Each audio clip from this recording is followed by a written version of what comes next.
y'all, what's good, beautiful people? It's your girl Tay, and I'm here yet again with another update video. So definitely make sure you guys smash that like button, comment down below, subscribe, plus push your post notification bell button so that way anytime I upload a video, you will be notified. Alright, so first thing I want to say is that there is some serious deficits going on as it pertains to the United States Department of Agriculture and Emergency Maximum Benefits. Now, I don't want you guys to freak out. What I mean by that is, for some reason, I have a lot of states on here that, well, not a lot, 22 states to be exact, that has been approved. But the new states that have been added to the list, there's no information available. So if you guys have that information, please feel free to share that down below. I will be going over the information that I do have towards the end of this video. Really quickly, I am going to check if there is any news articles over here that I found, and I don't see that there are any. So let's get into the news as usual. Okay, so this pertains to California. It says California lawmakers announced a placeholder budget agreement. This came out yesterday by SF Gate. It says California's legislative leaders on Wednesday said they want to return nearly $10 billion of the state's record-setting budget to taxpayers, setting up a month of intense negotiations with Governor Gavin Newsom over how to best help a weary public battered by soaring inflation. Leaders of the state Senate and Assembly announced an operating budget of more than $300 billion. It includes $8 billion in rebates for most taxpayers, $1.3 billion in aid for small businesses and nonprofits, and $400 million to expand assistance for Californians with little to no income. But the agreement does not include our Governor Gavin Newsom, who has the power to veto anything that he does not like, okay? Legislative leaders are moving ahead anyway because of state law that says lawmakers don't get paid if they don't pass a budget by June the 15th, okay? They pledged to keep negotiating with Newsom to reach an agreement by July the 1st, the start of the state's new fiscal year, okay? That means the proposal lawmakers announced on Wednesday, which was yesterday, is more of a placeholder budget since it likely won't be the final version that becomes law. Still, the legislators' plan brings into sharper focus their priorities and how they contrast with the Newsom administration, okay? We're going to get into the differences. The biggest difference is how to help taxpayers keep up with rising gas prices, which hit an all-time high of $6.19 per gallon on Wednesday. The legislator wants to send $200 checks to taxpayers and their dependents with incomes up to $125,000 per year for single people and $250,000 per year for couples. A family of 5 that meets the income requirements would get $1,000. Newsom's plan would send up to $800 checks to people who own cars, $400 per vehicle with a limit of 2 cars per person. For people who don't own cars, Newsom wants to spend $750 million to pay for free rides on public transit for 3 months. Lawmakers don't like Newsom's plan because they say it would only benefit car owners, leaving out those who can't afford vehicles. And I agree. We've talked about this before in a previous video. I don't like Newsom's plan because he is leaving out people. You're setting up money for people who own vehicles, but you are giving free transportation or whatever it is, providing free rides for people who are on the bus or riding the train or whatever it is that they're getting on. At the end of the day, people need money for more than just gas. Now, I do get that for a lot of people, gas is a really stressful conversation nowadays, especially when it comes to commuting back and forth to work and anywhere that you have to go on a weekly or daily basis. However, still, with that being said, there are still quite a few people who don't have vehicles that still need money. Okay, and I think that people would just do better if you just give them money. Just point blank and simple. I feel like if you're going to give money to people who own vehicles, you need to give money to people who don't own vehicles.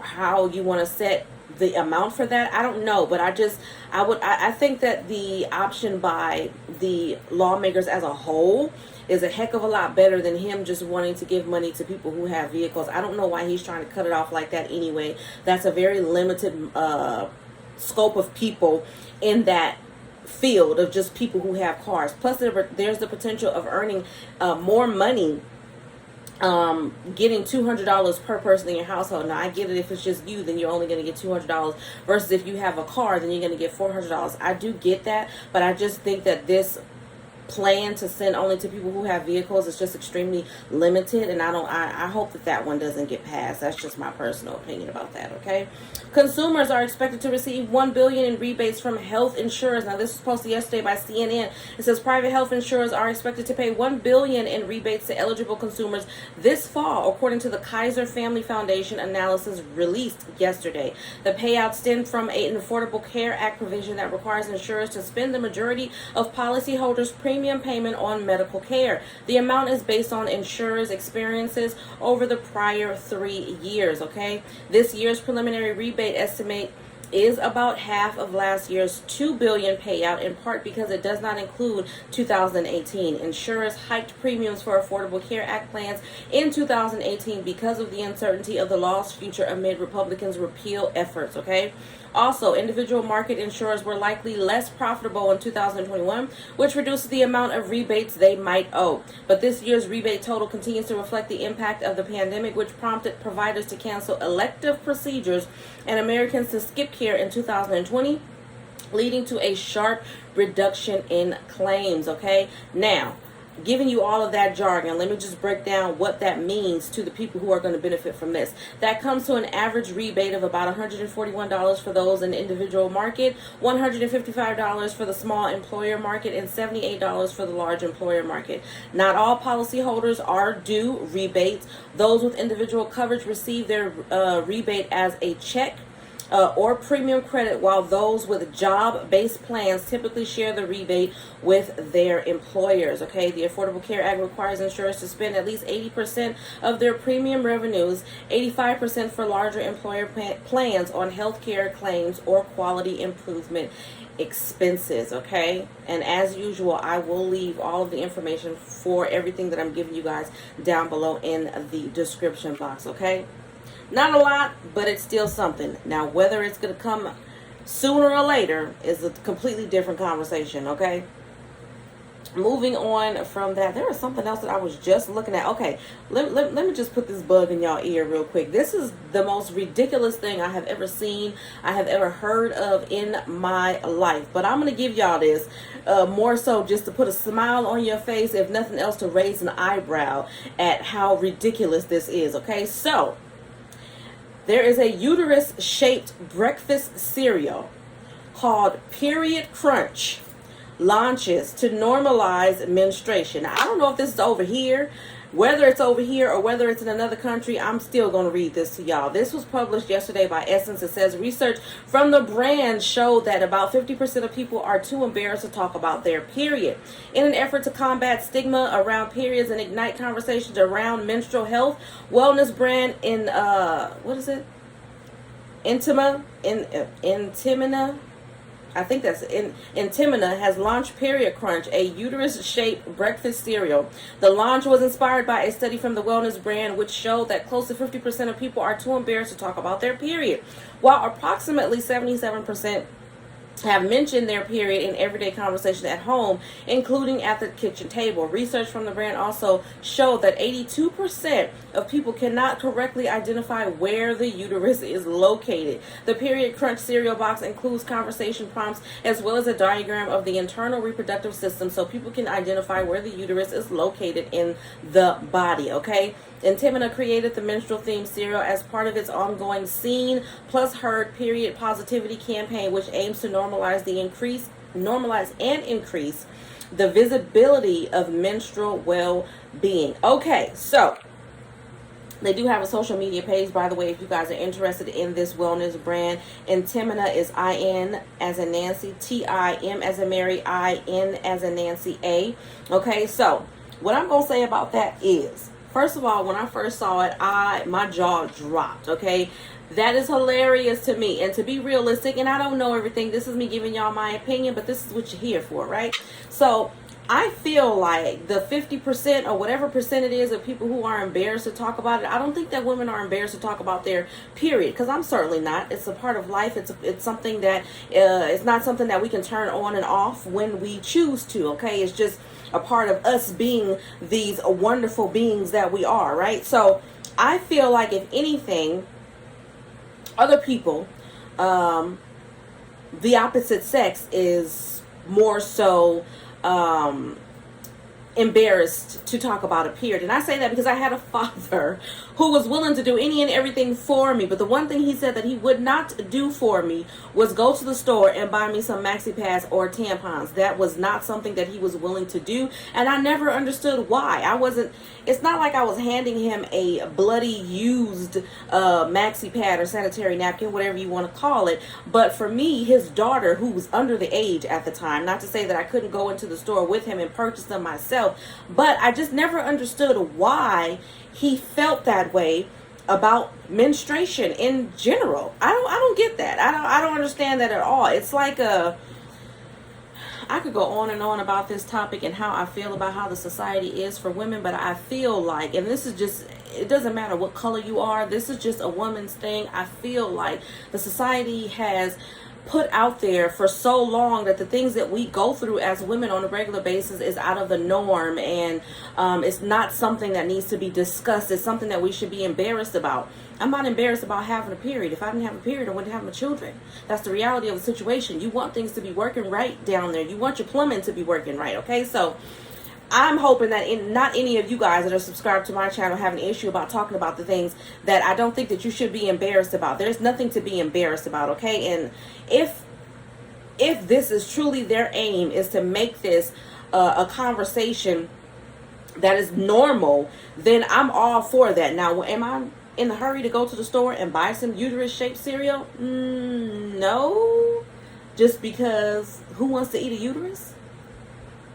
I'm just saying. I mean, berry flavored, chocolate flavored, it doesn't matter. I'm not trying to eat no uterus, artificial or otherwise. But I can appreciate the intent behind this product, okay, if you will. That's what I'm giving them. I'm giving them the benefit of the doubt. I'm giving them the credit where it's due for the initiative to try to normalize something that should already be normal for everybody, okay, across the world. So moving on from that, let's jump into emergency snap maximum benefits for the month of June. Really quick, you guys. I'm going to go through it. I got my paper here. I did mark down the states that I saw being approved. However, like I said, there's quite a few of them that I cannot find information for. So if you have that information, like I said, don't hesitate to drop that down below in the description box.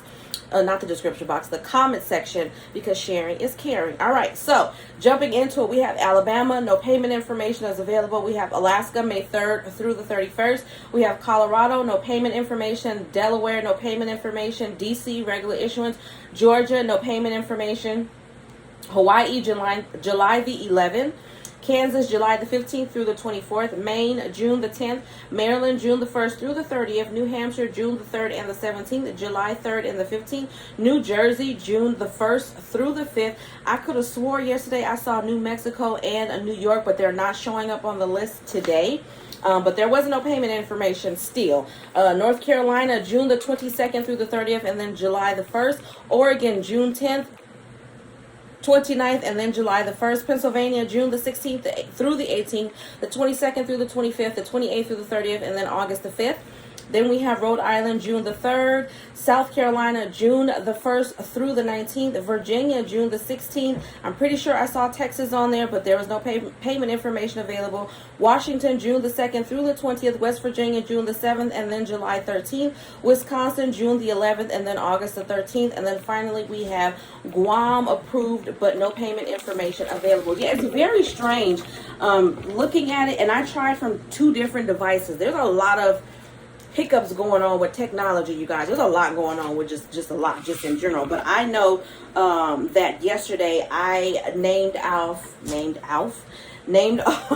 I read off quite a few different what do you call that, states that were on this list, and today it seems like they disappeared, and that's never happened before. So I did check this on 2 separate devices, just in case it was my phone that was acting up, because sometimes my phone does give me faulty information when it comes to this. So I did check on another device, and it wasn't even giving me the information that I gave you guys yesterday. So I'm gonna leave it at that. Of course, once they fix it or whatever it is that needs to be done, I'm gonna go on a hunt today and see if I can find that information, and if I can, then I will provide that for you guys tomorrow, most likely in another video, okay?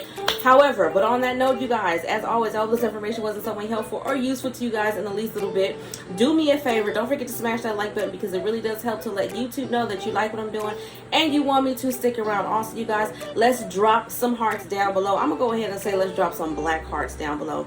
I'm feeling black hearts down below. Yeah, drop some black hearts down below in the comment section. Let me know you made it all the way to the end of the video. If you have not already subscribed to my beauty and lifestyle channel, I will have the link for that down below in the description box as well. And as always, I am going to say, remember to live, love, elevate, and I will definitely see you guys in the next video. Peace, y'all.